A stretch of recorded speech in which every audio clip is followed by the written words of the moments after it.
এরা সেই ব্যক্তি, এরা সেই মুসলমান, এরা সেই মুসলিম।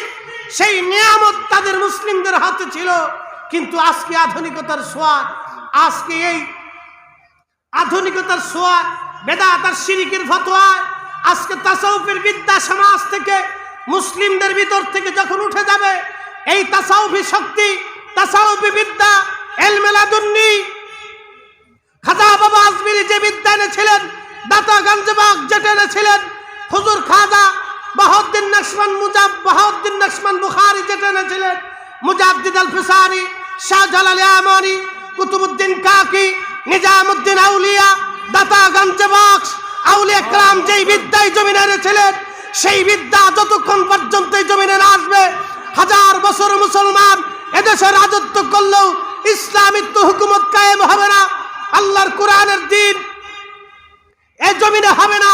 যতই বলি, যতই চিল্লাই, যত আলেম হই, যত ওয়াজ করি, আমাদের পরিবর্তন হবে না, পরিবর্তন হবে না, আমাদের সংযোজন হবে না, শুধু বিয়োজন হতে থাকবে। আধুনিকতার ছোঁয়ায় আমরা আজকে দিশেহারা, পথভ্রষ্ট হয়ে যাচ্ছি। যখনই আমরা আল্লাহর ওলিদের পথ মত ইলমে লাদুন্নির শিক্ষা অর্জন করতে পারবো, তখনই আমাদের কামিয়াব হবে। খাজা বাবা আজমিরি যেভাবে করেছিলেন সেভাবে হবে, নতুবা হাজার বছর চেষ্টা করলেও সম্ভব। হযরত মুসা নবীর সঙ্গে আমার মালিক আমার আল্লাহ হিব্রু দিয়ে কথা বললেন। আমার আল্লাহ মুসা নবীকে বললেন, মুসা এবার কি বুঝো? মুসা বললেন, আল্লাহ বুঝলাম। কি বুঝলা বলো? বলে, যাহা বললা শুধু আখিরি নবী আর আখিরি নবীর উম্মতের প্রশংসায় তুমি আল্লাহ করলা। একবার জোরে বলা যাবে কি মারহাবা? তেলের গাড়ি তেলে চলি,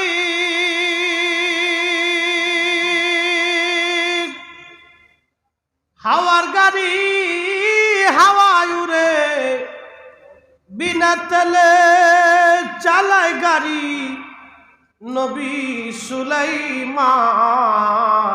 আমরা সেই মুসলমান, আমরা সেই মুসলমান।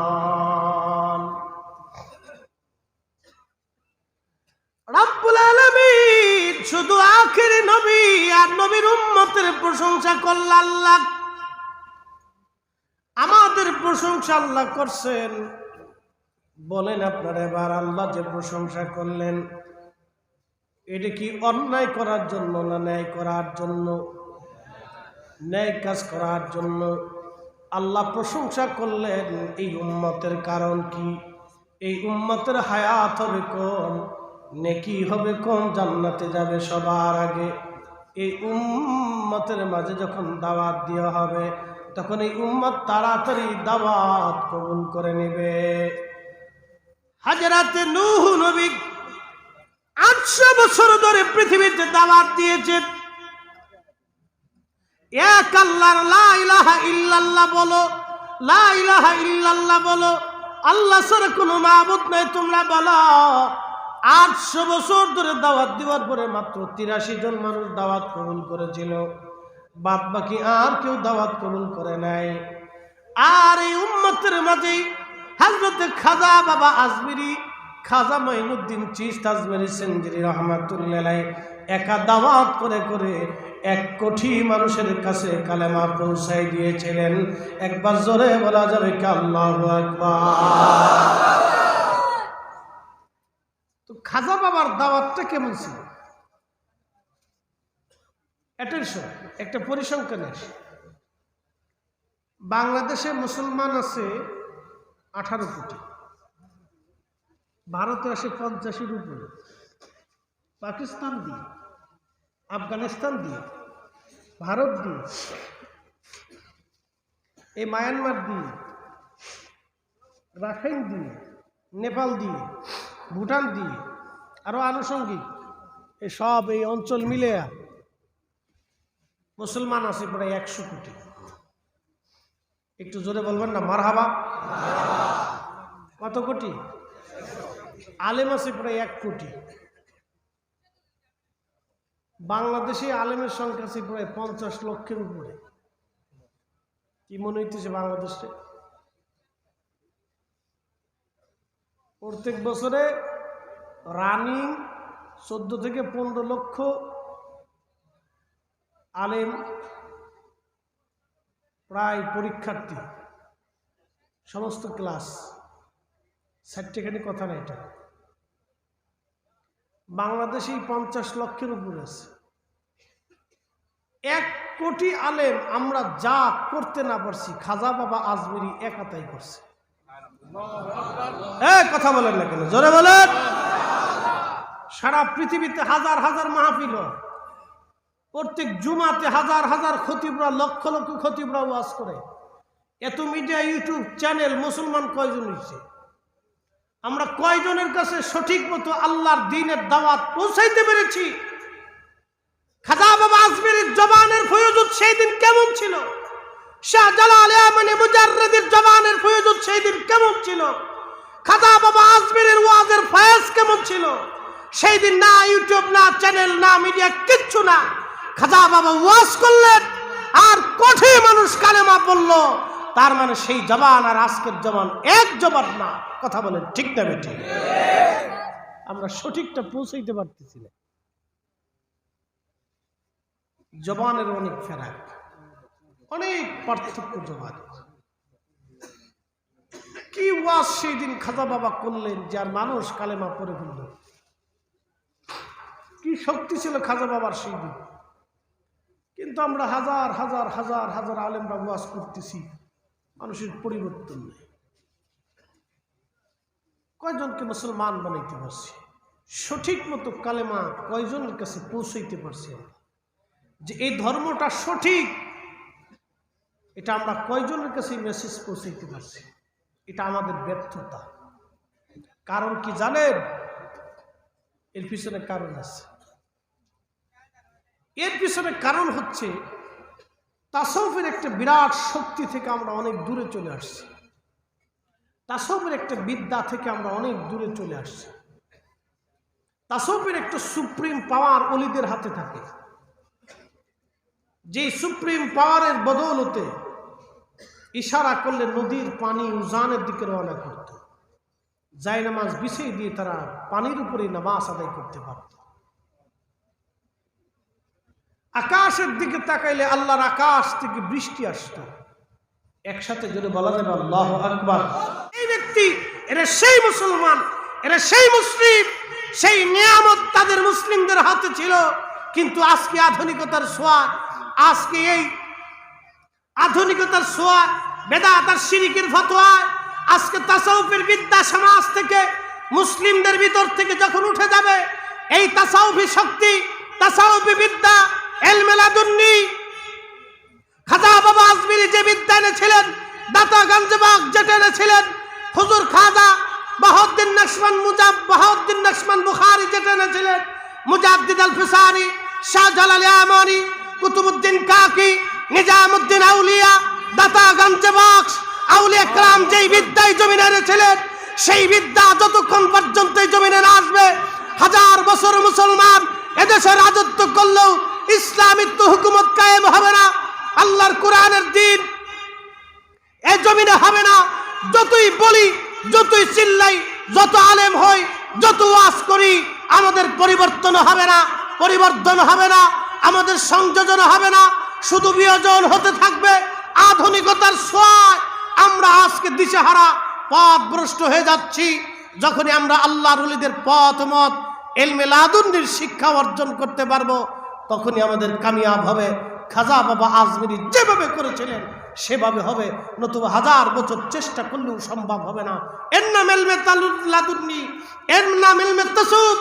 আজকে এই বিদ্যার কথা শুনলে আমার দেশে একদল এসে নাক ছিটকে বলে সব এইগুলি বেদাত, নাজাইজ, শিরিক, মাজার পূজা, পীর পূজা, এ সমস্ত ফালতু বাজে কথা, এগুলি সব ডাহা মিথ্যা কথা। আল্লাহর ওলিদের দিন দেওয়া ইসলাম আগেও ছিল, এখনও আছে, আগামীতেও চলবে। তবে শুনে রাখবেন, জেনে রাখবেন, আর একজন খাজা বাবা আজমিরির আগমন বাংলাতে, পৃথিবীতে হবে। আবার খাজা বাবা আজমিরির মতো কোন অলির জন্ম হবে। আবার সারা পৃথিবীতে এইরকম আল্লাহর দ্বীনের আলো ছড়িয়ে যাবে। কথা বলেন ঠিক না ঠিক? তাকবীর, আল্লাহু আকবার, নারে তাকবীর, আল্লাহ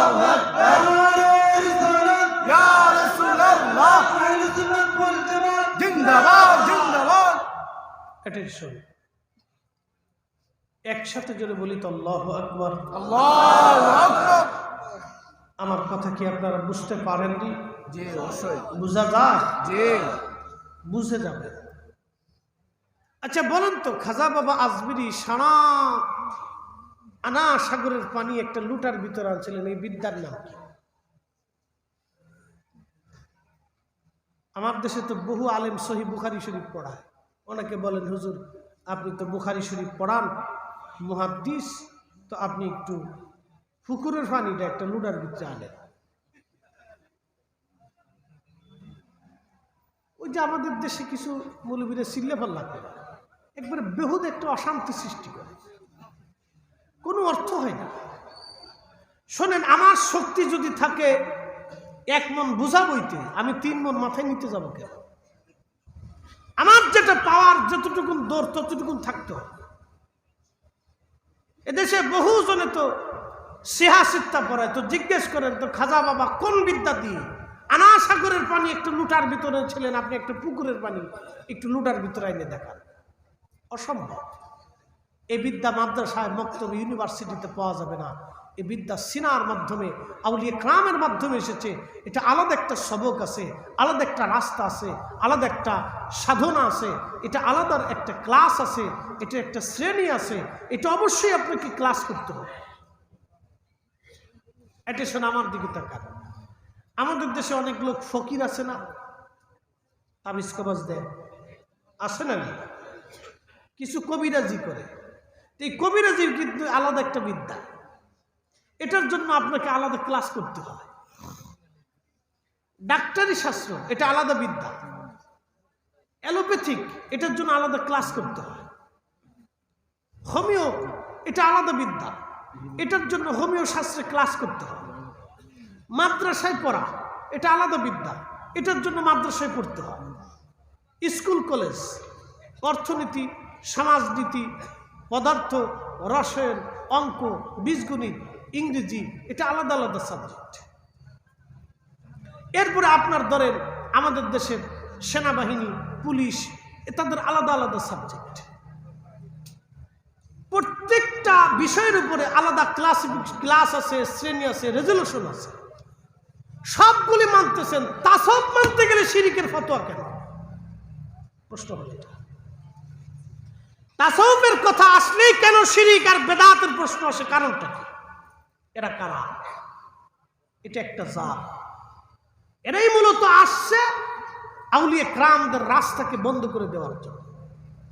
শোনেন, আপনি 1000 বছর জিকির করবেন, আপনার দিল জিন্দা হবে না যদি তাসাউফের লাইনে না আসে। এটা রেজলিউশন আছে, এটা সময় আছে, এটা শিক্ষা আছে, এটা টাইম আছে, এটার উস্তাদ আছে। প্রিয় মুসলমান, আসামবাসী, এই বিষয়ের উপরে আমি আর লম্বা কথা বাড়াবো না। যারা বুঝার তারা বুঝে গেছেন।